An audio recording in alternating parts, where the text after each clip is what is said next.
ఇటుక సిద్దిపేట జిల్లా వర్గల్ మండల కేంద్రంలో ఎంపీ రఘునందనరావు పర్యటించారు. దేవి నవరాత్రి ఉత్సవాలలో భాగంగా శ్రీ సరస్వతి అమ్మవారిని దర్శించుకుని 10 లక్షల నిధులతో సీసీ రోడ్ల పనులకు శంకుస్థాపన చేశారు.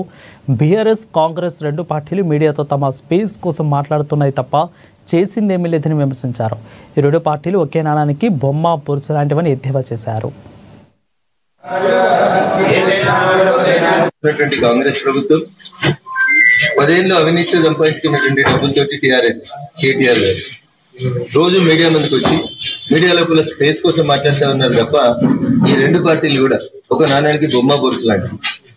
వీళ్ళిద్దరు చేసినటువంటి తప్పుల్ని ప్రజలు గమనించి 20 నెలల కాంగ్రెస్ ప్రభుత్వ పాలనని 10 సంవత్సరాల టీఆర్ఎస్ పాలనని రెండింటిని బేరీజ్ వేసి ఒకవేళ రేపటి నుంచి పంచాయతీ ఎన్నికల సమరం అంటూ మొదలైతే ప్రజలు దయచేసి పనిచేసేటువంటి ప్రభుత్వానికి ఓటేయాలని విజ్ఞప్తి చేస్తారు.